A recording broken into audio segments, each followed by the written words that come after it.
Hello students. तो आज की क्लास में आप सभी का स्वागत है।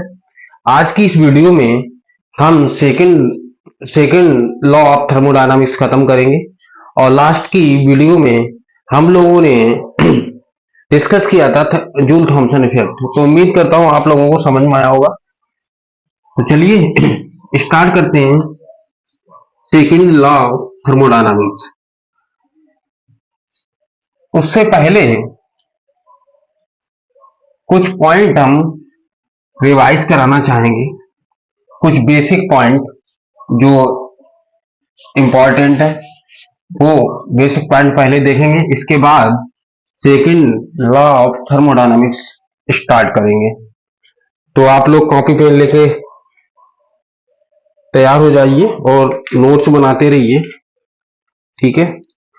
तो सबसे पहले बात करें, आप लोगों ने थर्मोडायनामिक्स में चेंज इन इंटरनल एनर्जी या इसको हम यू से भी रिप्रेजेंट करते हैं, चेंज इन एंथैल्पी, आज जो टर्म आएगा change in entropy and change in Gibbs free energy, ये टर्म आप लोगों को थर्मोडायनामिक्स में देखने को मिलते हैं। हम यहाँ इनको इसलिए डिस्कस कर रहे हैं अलग से, मेरा कहने का मतलब ये है कि आप लोगों को ये टर्म देखें तो डर ना लगे, कम से कम डरे ना इन टर्म्स के। आप लोगों को समझ नहीं आता ये आखिर क्या है टर्म, क्या मतलब होता है इन टर्म्स का, पहले वो समझ लीजिए। स्टार्टिंग में जब हमने पढ़ाया था थर्मोडायनामिक्स बेसिक टर्म के बाद चेंज इन इंटरनल एनर्जी के बारे में बात किए थे। हमने बोला था टोटल एनर्जी ऑफ क्लोज्ड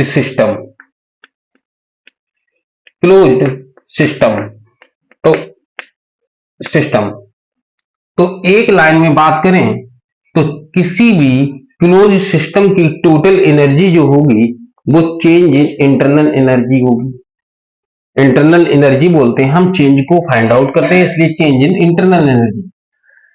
यदि हम एंथैल्पी की बात करें तो ये भी हम बताए थे total energy of open system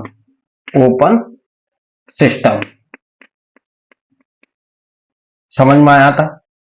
यदि हमारा सिस्टम ओपन है तो उसमें जो टोटल एनर्जी होगी उसको हम एंथैल्पी बोलेंगे, या फिर चेंज इन एंथैल्पी को हम फाइंड आउट करते हैं। कभी भी absolute value change in enthalpy, मतलब एंथैल्पी या internal energy, entropy, Gibbs free energy, इनका ऑलवेज हम चेंज निकालते हैं, कभी भी एब्सोल्यूट वैल्यू फाइंड आउट नहीं करते हैं, ठीक है। अब बात करें चेंज इन एंट्रोपी की, अभी सेकंड लॉ ऑफ थर्मोडायनामिक्स पढ़ेंगे तो उसमें ये चेंज इन एंट्रोपी की बात होगी। तो एंट्रोपी क्या होता है? तो ये भी सिस्टम की एनर्जी होती है। सर किस तरह से एनर्जी होती है? सिस्टम को स्टार्ट रखने के लिए, सिस्टम को बनाए रखने के लिए जो एनर्जी की आवश्यकता होती है सिस्टम को, उसको हम बोलते हैं एंट्रोपी। हमने बताया था, एग्जांपल लिखाया था, हमने सिस्टम पढ़ाए थे, open system, close system, isolated system. हमने ये एग्जांपल में बताया था कि हम एनिमल बॉडी, प्लांट बॉडी, ये सभी क्या ओपन सिस्टम है।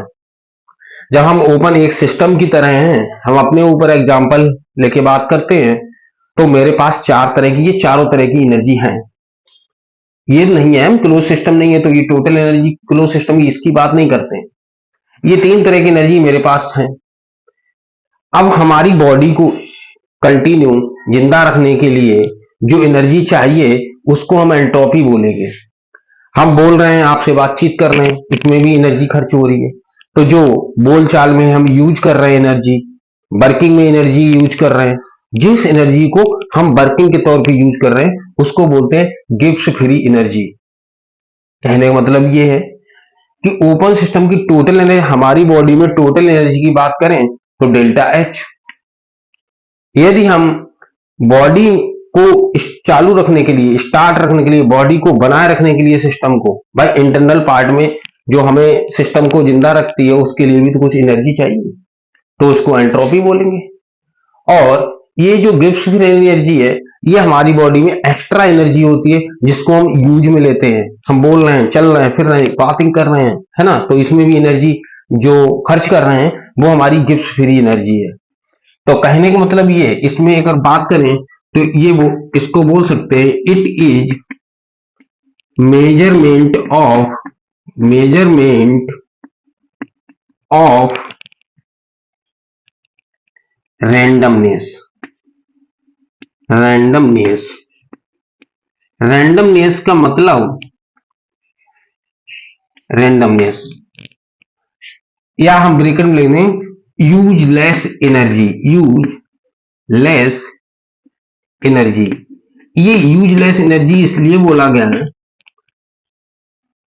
विद रिस्पेक्ट टू सिस्टम, यहां पर लिख लीजिए विद रिस्पेक्ट टू सिस्टम हम बात कर रहे हैं, सिस्टम की रिस्पेक्ट में बात करें तो ये यूजलेस एनर्जी है।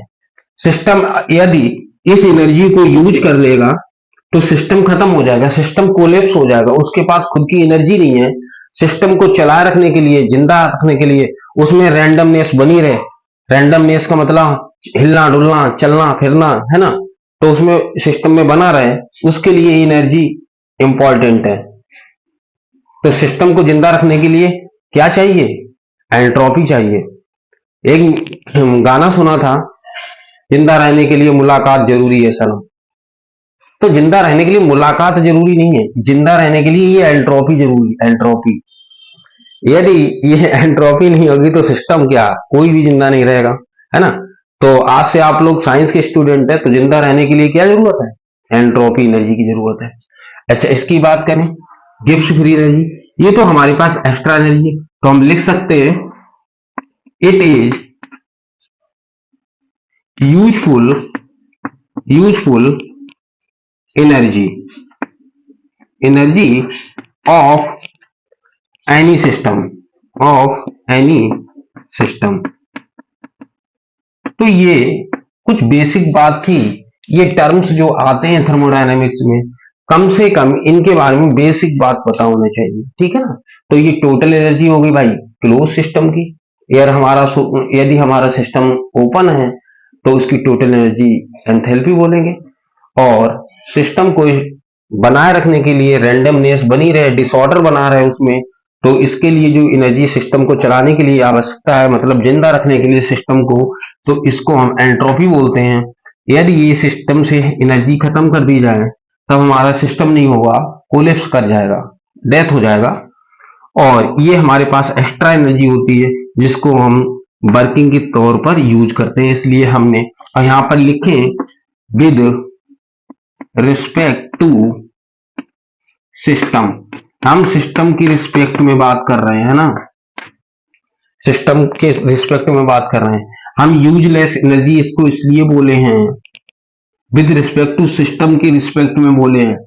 हमारे लिए तो यूजफुल है, क्योंकि सिस्टम को जिंदा रखने के लिए तो ये एनर्जी यूजफुल है, बट सिस्टम की रिस्पेक्ट में यदि हम बोले तो क्या कहते हैं, ये यूजफुल एनर्जी नहीं है, क्योंकि इस एनर्जी को सिस्टम यूज नहीं कर सकता है। सिस्टम ही इस एनर्जी को यूज करेगा, कोलैप्स कर जाएगा।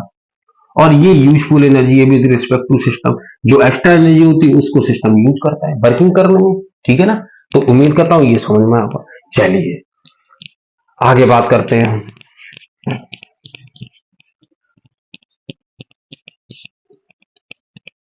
तो आज के बाद आप सभी साइंस के स्टूडेंट हैं, कभी ये म्यूजिक ना गुनगुनाइएगा, जिंदा रहने के लिए तेरी कसम सनम एक मुलाकात जरूरी है।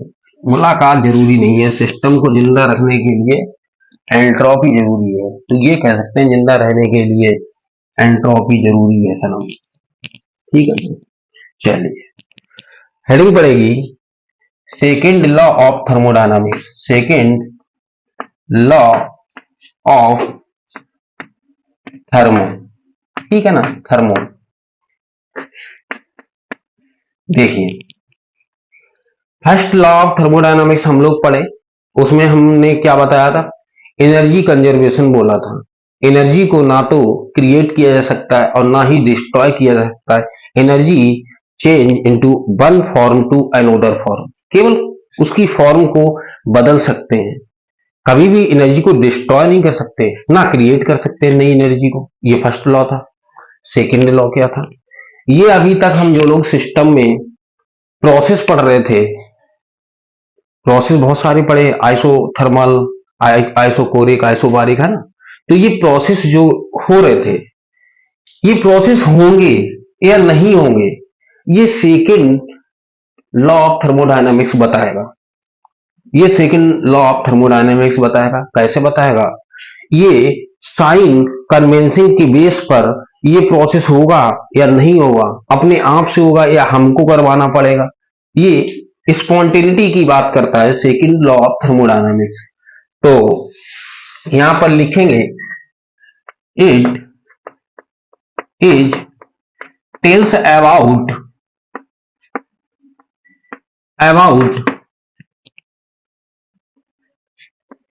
spontaneity of any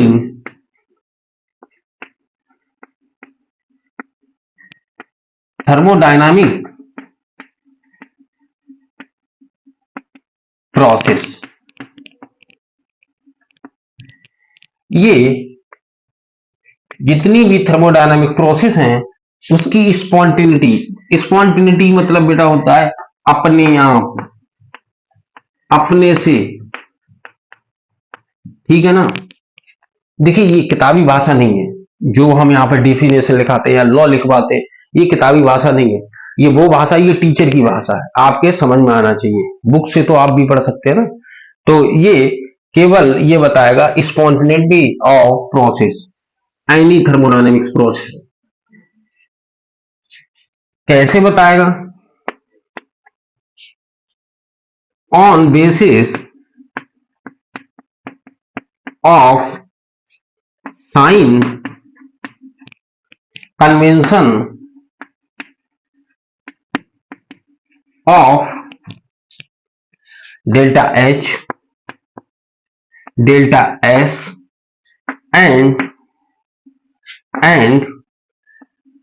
delta G. ये साइन कन्वेंशन के बेस पर, ऑन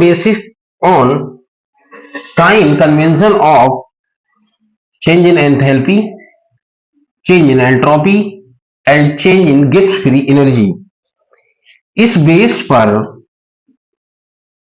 इनके साइन के बेस पर हमको पता लग जाएगा कि कोई प्रोसेस स्पॉन्टेनियस है या नॉन स्पॉन्टेनियस है, प्रोसेस होगा या नहीं होगा, ठीक है ना। यदि इनके साइन के बारे में हमको कंफर्म नहीं है, तब हम ये बात नहीं कर सकते हैं कि प्रोसेस स्पॉन्टेनियस है, नॉन स्पॉन्टेनियस है। तो अब डिपेंड कर रही है बात इन टर्म्स के साइन पर। तो सबसे पहले यहां पर देखिए, चेंज इन एंथैल्पी हम बिल्कुल पढ़ा चुके हैं आप लोगों को। चेंज इन एंट्रोपी की अभी हमने बात नहीं की, change in Gibbs free energy की बात नहीं की। तो सबसे पहले इनके साइन को कंफर्म करना सीखें, तभी ना second law of thermodynamics complete होगा, है ना। चेंज इन एंट्रोपी का साइन पॉजिटिव रहेगा, नेगेटिव रहेगा, ये फैक्टर होते हैं, डिपेंड करता है उन पर। तो सबसे पहले इनके साइन कन्वेंशन तो करना सीखें, इसके बाद बात करेंगे सेकंड लॉ ऑफ थर्मोडायनामिक्स की। तब इनके साइन के बारे में पता चल जाएगा, तब बताएंगे सेकंड लॉ ऑफ थर्मोडायनामिक्स किस तरह से बताएगा कि प्रोसेस स्पॉन्टेनियस है, नॉन स्पॉन्टेनियस है। हम एक टेबल बनवा देंगे। तो अभी हेडिंग पड़ेगी एंट्रोपी, हेडिंग पड़ेगी एंट्रोपी, समझ में आ रहा है। सेकंड लॉ ऑफ थर्मोडायनामिक्स में ही हेडिंग आएगी, जो हमने लिखवाया ये नोट कर लीजिए, जो अभी मैंने 2 पॉइंट लिखवाए थे ये नोट कीजिए। कहने का मतलब हमने आप लोगों को ये बताया कि second law of thermodynamics sign convention पर डिपेंड करता है, ठीक है। तो हेडिंग डालेंगे पहली हेडिंग पड़ेगी एंट्रोपी, रिप्रेजेंट करेंगे कैपिटल एस से, और हमने बताया था it is measurement of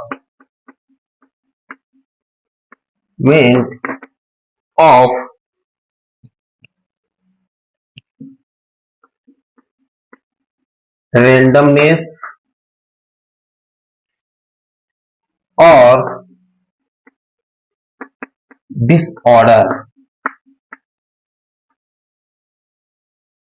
disorder for any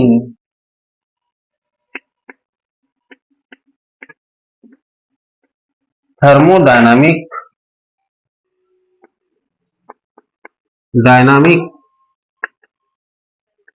system, किसी भी थर्मोडायनामिक सिस्टम की रैंडमनेस एंड डिसऑर्डर को मेजरमेंट करता है ये एंट्रोपी। रैंडमनेस या डिसऑर्डरनेस। बात करें एंट्रोपी सॉलिड लिक्विड गैस की, एक डॉट पॉइंट बनाएंगे। Solid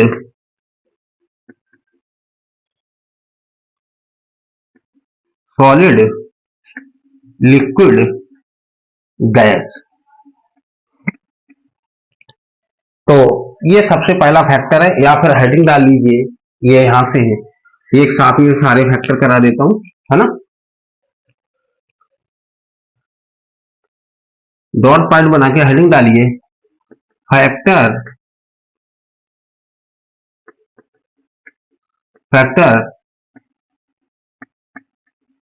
depending on entropy.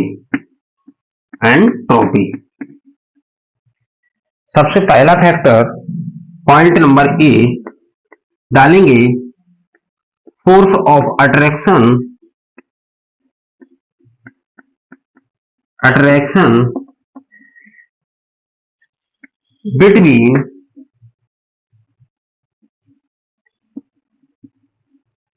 Between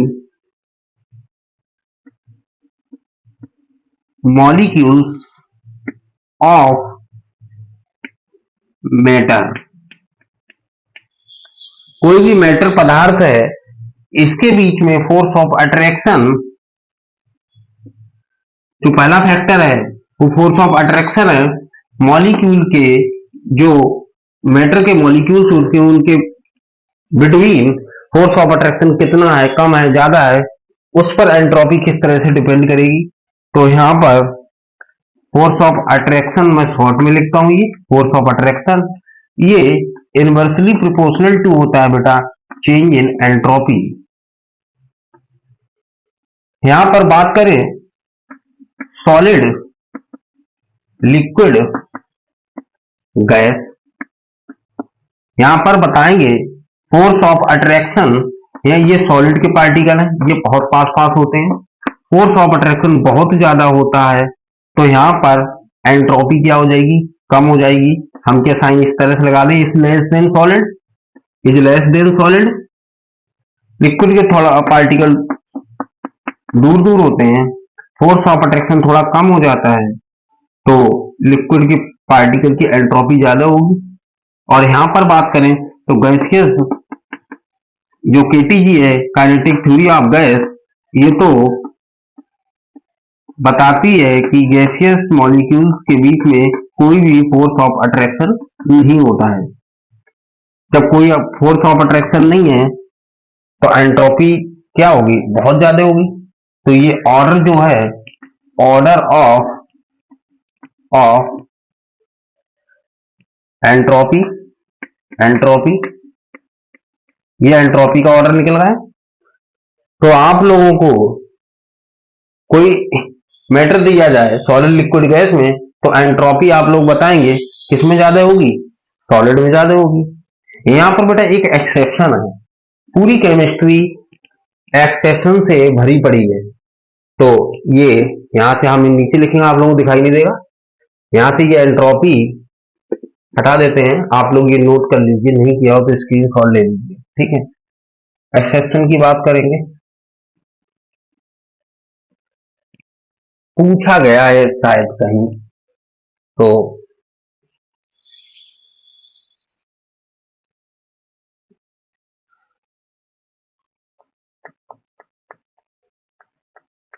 exception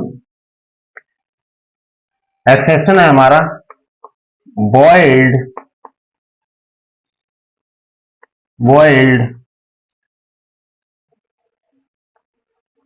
egg and या नॉर्मल एग।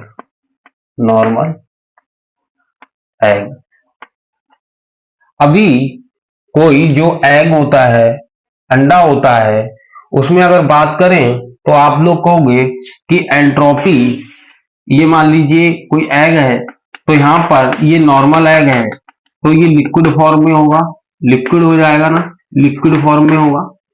और यहां पर बॉयल भी किया जाएगा, तब ये सॉलिड फॉर्म में हो जाता है, सॉलिड फॉर्म में। अगर यदि नॉर्मल बात की जाए तो सॉलिड फॉर्म में एंट्रोपी कम होगी, लिक्विड फॉर्म में एंट्रोपी ज्यादा होगी, साइन ये आएगा एंट्रोपी का। ये गलत हो जाएगा, ये गलत इसलिए हो जाएगा क्योंकि यहां पर लिक्विड फॉर्म में एंट्रोपी कम होगी और सॉलिड फॉर्म में एंट्रोपी ज्यादा होगी। यहां से एंट्रोपी क्या, ये हटाते हैं, ये तो हम केवल समझाने के लिए आप लोगों को लगाते। तो एंट्रोपी का ऑर्डर लिखेंगे तो बॉइल्ड एग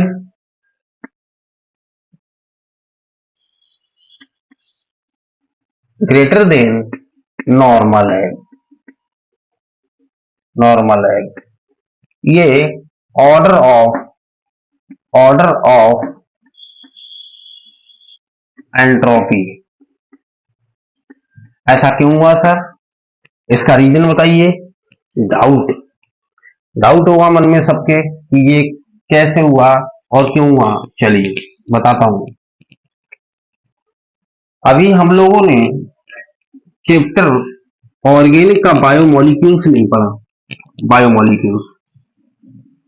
बायोमोलिक्यूल्स पढ़ेंगे तब वहां पर हम प्रोटीन के बारे में डिस्कस करेंगे, डिटेल डिस्कशन करेंगे प्रोटीन के बारे में।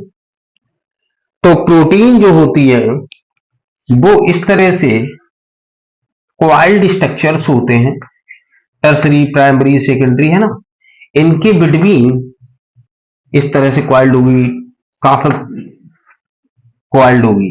तो ये जो एक दूसरे से ये पॉलीपेप्टाइड की चेन होती है। जब हम प्रोटीन पढ़ाएंगे तब आप लोगों को बताएंगे प्रोटीन अमीनो एसिड से बनती है। अमीनो एसिड जब जुड़ते हैं पेप्टाइड बॉन्ड द्वारा तो वो एक लंबी चेन बनाते हैं जिसको पॉलीपेप्टाइड बोलते हैं, और कई सारी पॉलीपेप्टाइड चेन मिलकर एक प्रोटीन मॉलिक्यूल का फॉर्मेशन करती है। और ये जो वर्किंग होती है, ये हमारी बॉडी सेल आरएनए में होता है। ये आरएनए का काम है प्रोटीन फॉर्मेशन करना राइबोसोम्स के थ्रू, ठीक है ना। तो इससे अभी लेना देना, वो बायो का पार्ट है। बात करते हैं इनके बीच में फोर्स ऑफ अट्रैक्शन होता है। ये किसी न किसी bond, hydrogen bond, covalent bond के द्वारा ये क्वाइल्ड स्ट्रक्चर प्रोटीन का बिल्कुल प्रॉपर तरह से जुड़ा होता है जब हमारा नॉर्मल एग होता है। हम उसको बॉइल्ड करते हैं, प्रोटीन ये डीनेचर्ड हो जाती है और ये क्वाइल बिल्कुल एकदम से एक दो तितिर बितिर हो जाती है, कहने मतलब स्कैटर्ड हो जाती है, फैल जाती है। तो हम इस प्रोटीन की बेस पर बोल रहे हैं कि बॉइल्ड एग में एंट्रोपी ज्यादा आएगी क्योंकि ये क्वाइल्स जो है ना वो ओपन हो गई, खुल गई हैं। यहाँ पर ये नॉर्मल एग में ऐसा नहीं है क्योंकि ये क्या बिल्कुल पैटर्न के अनुसार, बिल्कुल पैटर्न के बेस पर जुड़ी हुई है किसी न किसी फोर्स के द्वारा, है ना। तो प्रोटीन के बेस पर अगर देखा जाए तो बॉइल्ड एग की एंट्रोपी ज्यादा होगी, नॉर्मल एग की एंट्रोपी कम होगी। हमारा कॉन्सेप्ट क्या था कॉन्सेप्ट हमारा ये था कि सॉलिड में क्या होता है भाई, सॉलिड में क्या होता है, एंट्रोपी कम होती है, लिक्विड में एंट्रोपी ज्यादा होगी, गैस में और ज्यादा होगी। तो यहाँ पर ये एक्सेप्शन के तौर पर बात थी। सेकंड फैक्टर की बात करते हैं, टेम्परेचर। टेम्परेचर की बात करते हैं तो ये सरल सी बात है, एब्सोल्यूट टेम्परेचर पर change in entropy directly proportional to होती है। आप टेम्परेचर बढ़ाएंगे एंट्रोपी बढ़ेगी। एग्जांपल देखना चाहेंगे तो ये देख लीजिए, यहां पर N2 का pressure 2 atm and 0 degree Celsius पर N2 किसी गैस को। अब इसी गैस को रखा गया है नाइट्रोजन, और ये प्रेशर हमारा 2 atm ही रखते हैं, और यहाँ पर 25 डिग्री सेल्सियस टेम्परेचर हो गया, ये रूम टेम्परेचर। अब यहाँ पर बात करें तो एंट्रोपी यहाँ क्या हो जाएगी, बढ़ जाएगी। एंट्रोपी इसकी ज्यादा होगी, इसकी कम होगी, क्योंकि तो टेम्परेचर के क्या है, डायरेक्टली प्रोपोर्शनल टू है। समझ में? चलिए बात करते हैं सेकंड फैक्टर, थर्ड फैक्टर की। यहाँ पर देखते हैं, बहुत नॉर्मल लग रहा होगा, इन्हीं से क्वेश्चन आएंगे, यहीं से क्वेश्चन पूछे जाते हैं। एंट्रोपी के फैक्टर पहचानना रहता है। बात करते हैं प्रेशर की। देखिए थर्ड फैक्टर हेडिंग डालेंगे प्रेशर, ये इंपॉर्टेंट है। प्रेशर बात करते हैं, प्रेशर के रिस्पेक्ट में एंट्रोपी इनवर्स का रिलेशन रखती है। प्रेशर बढ़ाएंगे एंट्रोपी कम हो जाएगी, सीधी सी बात है। प्रेशर किसी भी गैस पर, किसी भी मैटर पर उस प्रेशर डालेंगे तो वो पास पास में उसके मॉलिक्यूल्स आएंगे। पास पास में आने का मतलब ये है कि रैंडमनेस उनकी कम हो रही है, और रैंडमनेस का ही मतलब होता है एंट्रोपी। तो प्रेशर के इनवर्स में प्रेशर ज्यादा होगा, रैंडमनेस कम होगी, रैंडमनेस कम होगी तो एंट्रोपी ज्यादा होगी। यहां से समझ में आ रहा? चलिए सर क्वेश्चन आएगा किस तरह से, भाई कोई रिएक्शन में प्रेशर को कैसे पहचानेंगे? प्रेशर दिया है तब तो ठीक है। अभी यहाँ पे बात, यहाँ तो चलिए दूसरा कोई एग्जांपल देखते हैं। देखिए यहां पर बात करें N2 प्लस 3H2, और यहां पर अभी हमें ये मतलब नहीं है कि कैटालिस्ट क्या लिया जाएगा। यहां पर कैटालिस्ट यूज होता है, हम जब पढ़ाएंगे आप लोगों को, यहां पर कैटालिस्ट लग जाएगा, और ये कैटालिस्ट आएगा, दो मॉलिक्यूल NH3 बनेगी। यहां पर कैटालिस्ट कुछ नहीं, मॉलिब्डेनम, मॉलिब्डेनम एंड आयरन होता है, इसका यूज होता है। तो ये सबको मालूम होगा, अगर थोड़ा बहुत पढ़ा होगा। इसको हम हैबर प्रोसेस बोलते हैं, हैबर प्रोसेस। ये हैबर प्रोसेस के द्वारा अमोनिया फॉर्मेशन की रिएक्शन है, हैबर प्रोसेस, हैबर प्रोसेस। यहां पर अभी हमें को ये रिएक्शन से लेना देना नहीं है, हमें मतलब है कि यहां से प्रेशर किस तरह से देखेंगे। तो देखिए कभी भी आप लोगों, अभी इस रिएक्शन में पूछा जाए एंट्रोपी बढ़ रही है इस रिएक्शन में या एंट्रोपी कम हो रही है ना, एंट्रोपी बढ़ रही है या एंट्रोपी कम हो रही है, तब आप यहाँ पे प्रेशर तो दिया नहीं है, आप लोग किस तरह से आइडिया लगाएंगे कि मतलब बढ़ रही है एंट्रोपी या कम हो रही है। तो देखिए यहां पर देखिए ये गैसियस मॉलिक्यूल्स की संख्या देखा जाए तो 3, एक ये है भाई, इसको एक है, तो यहां पर 4 है। इस साइड में देखिए गैसियस मॉलिक्यूल 2 हैं, 2 हैं। किस साइड में ज्यादा गैसियस मॉलिक्यूल है? इधर। रैंडमनेस किधर ज्यादा होगी? इधर।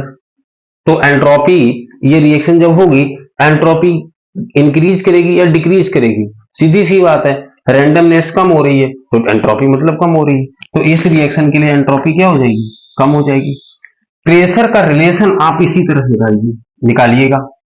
प्रेशर ये कोफिशिएंट देख के एंट्रोपी आपको बताना रहेगा, एंट्रोपी आप लोगों को बताना रहेगा।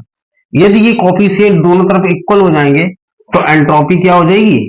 चेंज इन एंट्रोपी इक्वल 0 आ जाएगा, चेंज इन एंट्रोपी 0 आ जाएगा। अभी एंट्रोपी कम हो रही है, तो समझ में आया, ये थर्ड फैक्टर था। फोर्थ फैक्टर की बात करें,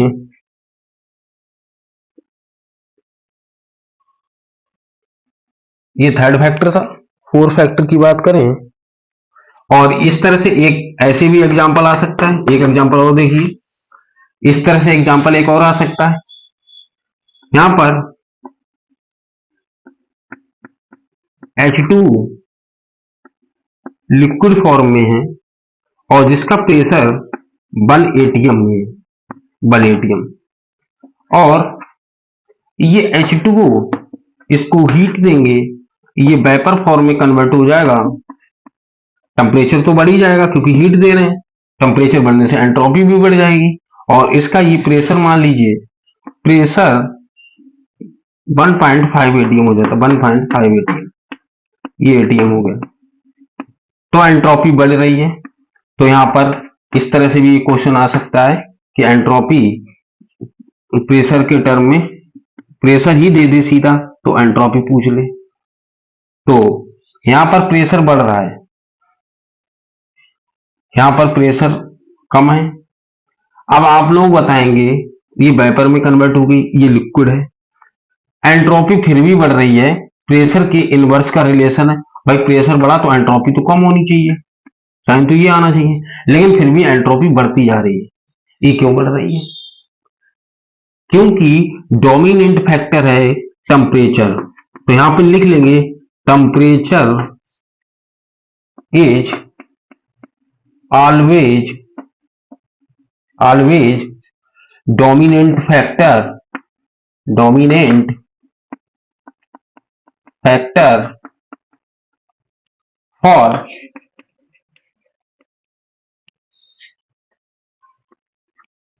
एंट्रोपी। एंट्रोपी को ऑलवेज, यदि टेम्परेचर वहां पे इंक्रीजमेंट हो रहा है तब हम एटीएम प्रेशर फैक्टर को निग्लेक्ट कर देंगे। ऑलवेज डोमिनेंट फैक्टर रहेगा हमारा टेम्परेचर।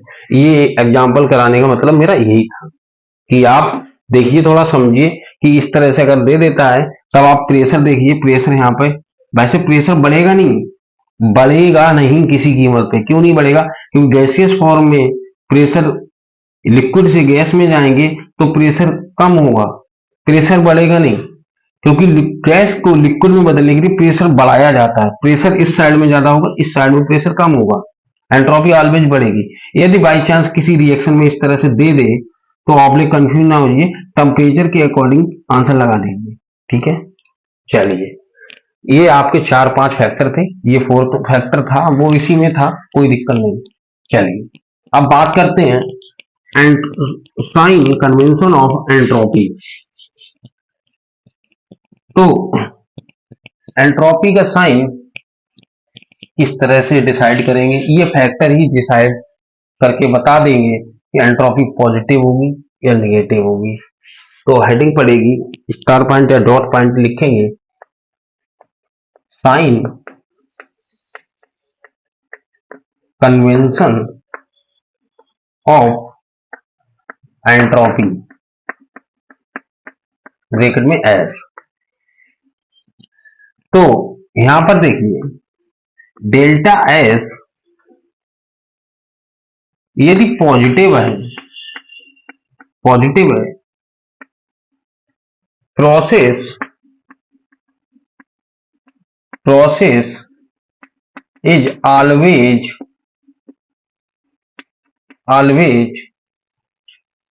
स्पॉन्टेनियस।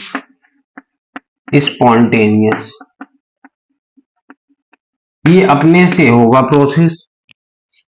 यदि वैल्यू 0 है, अनचेंज्ड है, ना पॉजिटिव है ना निगेटिव है, 0 है,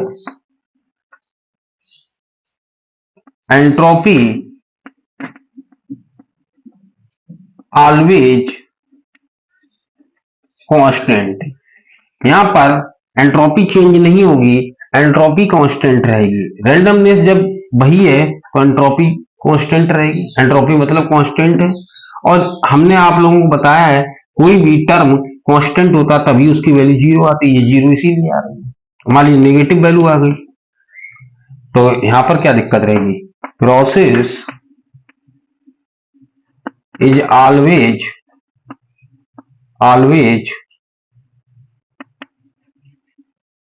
नॉन स्पॉन्टेनियस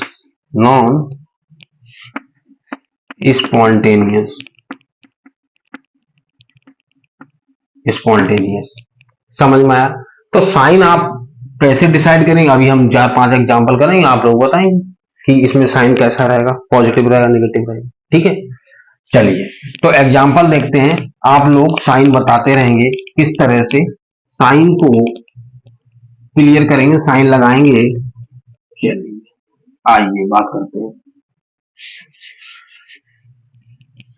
सबसे पहले तो यहां देखिए, सबसे पहले तो साइन यहां पर बता दीजिए, जो अभी हम लोग हैवर प्रोसेस बताए थे 2NH3, यहां पर साइन बताइए क्या रहेगा, चेंज इन एंट्रोपी नेगेटिव हो जाएगी, गैसेस मॉलिक्यूल कम हो रहे हैं, एंट्रोपी की साइन नेगेटिव आ जाएगा। और देखिए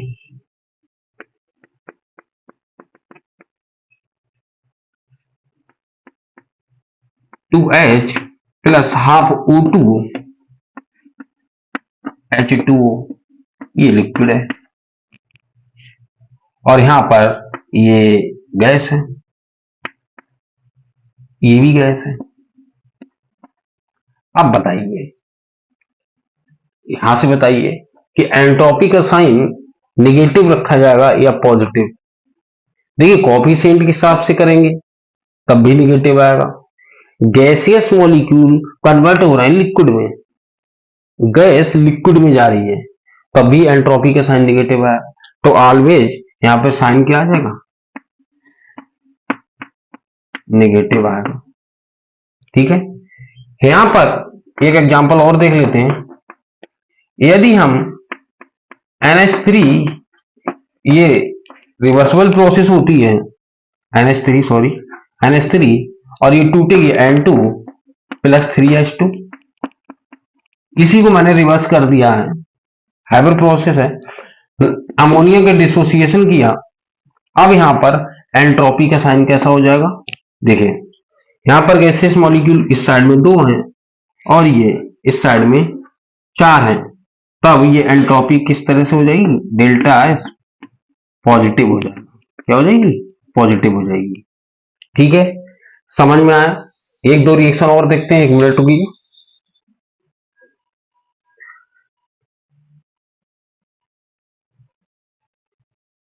चलिए कोई सी नहीं, ऐसी रिएक्शन है, आप लोग ये आराम से साइन रिएक्शन देख के फाइंड आउट कर लेंगे।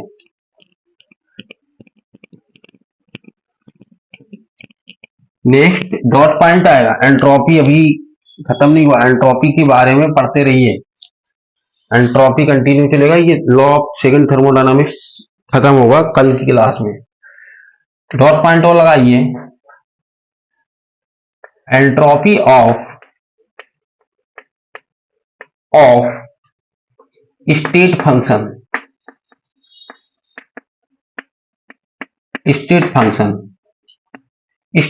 फंक्शन की एंट्रोपी का फार्मूला होता है, normal formula change in entropy की बात करें तो ये Q अपॉन डेल्टा T, ये आप याद रखिएगा, ये इक्वेशन याद रखिएगा। यहां पर देखिए, जब कोई सॉलिड लिक्विड में कन्वर्ट होगा तो इसको बोलते हैं, इस प्रोसेस को बोलेंगे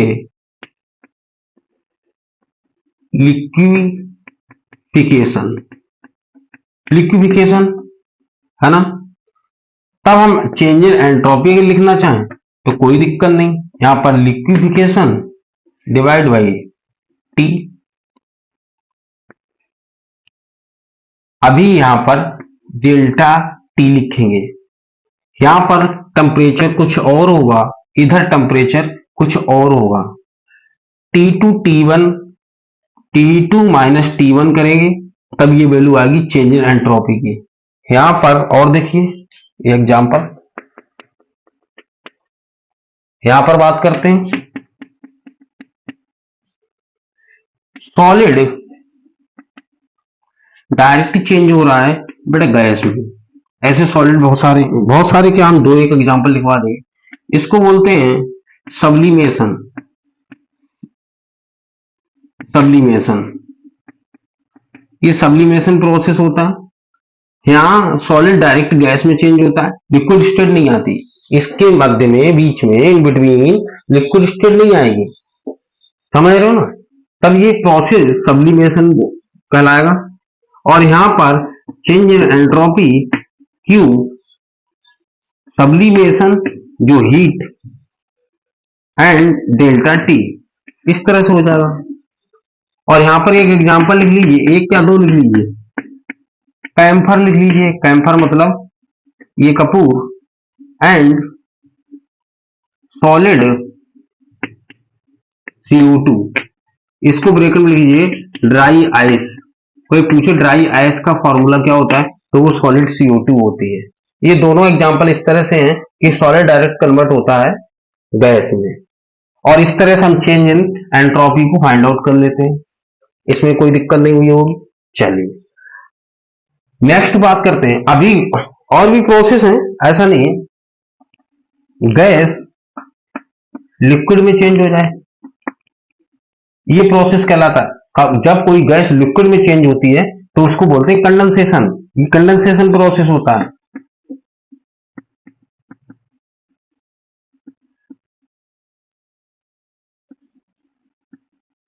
कंडेंसेशन प्रोसेस, ये कंडेंसेशन है। और डेल्टा एस लिखना चाहेंगे तो कोई टेंशन नहीं, क्यों, कंडेंसेशन अपॉन डेल्टा टी, ये आप लोग बड़े आराम से कर सकते हैं। ये प्रोसेस को देख के change in entropy state function के लिए इस तरह से फाइंड आउट कर लेंगे। समझ में आया। चलिए अब बात करते हैं आइसोथर्मल, आइसोकोरिक, आइसोबारिक प्रोसेस के लिए सर एंट्रोपी किस तरह से फाइंड आउट करेंगे।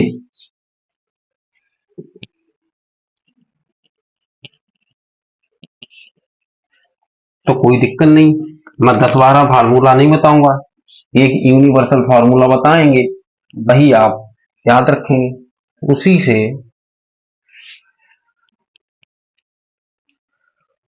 नेक्स्ट डॉट पॉइंट लिखेंगे, how to calculate let entropy for, entropy क्या लिख रहा हूं मैं, ये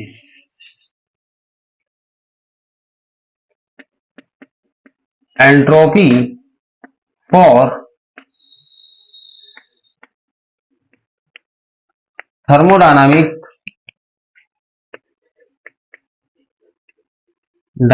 प्रोसेस। इसके न्यूमेरिकल कराएंगे। न्यूमेरिकल क्लास, एक न्यूमेरिकल क्लास जरूर आएगी 1-1.5 घंटे की, उसमें हम सारे चैप्टर की न्यूमेरिकल कराएंगे, ठीक है। तो एक यूनिवर्सल फार्मूला याद रखिए, डेल्टा एस एन आर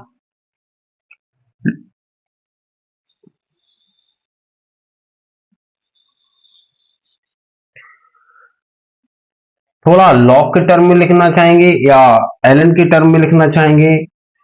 अभी फिलहाल एलन के टर्म में लिख लीजिए, B2 upon B1 plus NCV ln T2 upon T1। अब यहां पर आपको नया टर्म दिख रहा, कोई नया टर्म दिख रहा है, ये हो सकता है आप लोगों के लिए नया हो, CV लिख लीजिए, हीट कैपेसिटी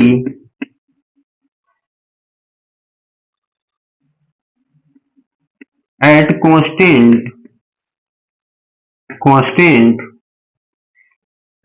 वॉल्यूम इतना तो समझ में आया होगा वॉल्यूम। इस फार्मूले को यदि हम लॉग के टर्म में लिखना चाहें, हम लोगों ने लॉग मैं अलग से पढ़ा चुका हूं, ln x लॉग के टर्म में चेंज करेंगे तो 2.303 मल्टीप्लाई हो जाएगा और लॉग x हो जाएगा, ये हम लिख सकते हैं। यदि हम इस फॉर्मूले को लॉग के टर्म में लिखना चाहें तो क्या हम इस तरह से लिख सकते हैं, अभी 2.303 NR यूनिवर्सल गैस कांस्टेंट है, ये log V2 upon V1 plus 2.303 NCV log T2 upon T1, ये इस तरह से नोट कर सकते हैं। ठीक है, तो अभी यहां पर नीचे जगह नहीं है, ये आप यहां से नोट कीजिए। मैं अभी बताता हूं कब आपको कौन सी प्रोसेस में कौन सा पार्ट यूज करना है फार्मूले का। ये यूनिवर्सल फार्मूला है, आप लोगों को एंट्रोपी के नाम पर ये फार्मूला याद होना चाहिए, ये याद होना चाहिए या ये याद होना चाहिए। लॉग के टर्म में आप देखना चाहेंगे तो आपको ये कंफर्म होना चाहिए, ये कंफर्म है, एंट्रोपी आपको आती है। बाकी एंट्रोपी के फैक्टर हमने बताए, एंट्रोपी पहचान लेंगे आप लोग, एंट्रोपी पॉजिटिव होगी नेगेटिव होगी, ये साइन भी आप पहचान लेंगे। एंट्रोपी कैलकुलेट कब करनी है, कैसे करनी है, उसके लिए ये जो इक्वेशन है ये याद होनी चाहिए। ये वाली इक्वेशन याद कर लीजिए, कौन सी इक्वेशन कौन से प्रोसेस में लगेगी ये हम अभी आपको बताते हैं। ये दो इक्वेशन इधर उधर हैं, चलिए नोट कीजिए, ये स्क्रीनशॉट ले लीजिए। एक मिनट बच्चों,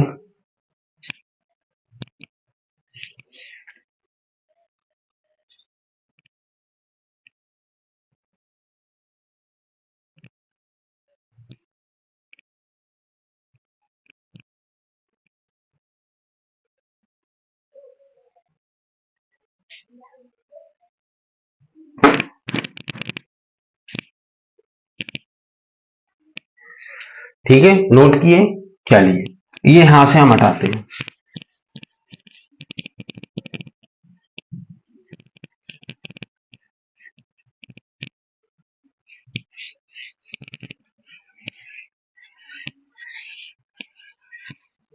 देखिए यहां पर यदि हम इसको लिखना चाहें तो change in entropy equal to log के टर्म लिखें 2.303 log T2 अपॉन T1। ये इक्वेशन आप जब यूज करेंगे जब प्रोसेस हमारा आइसोकोरिक होगा, आइसोकोरिक ब्रैकेट में लिख लेंगे change in volume equal to 0, volume 0 रहेगा, एंड या फिर प्रोसेस हमारा आइसोबारिक होगा। आइसोबारिक मतलब चेंज इन प्रेशर या कांस्टेंट बोले चेंज इन प्रेशर 0, तब हम ये वाला फॉर्मूला यूज करेंगे। यदि इसको लिखना चाहे अलग से लॉग के टर्म में तो डेल्टा एस इक्वल टू 2.303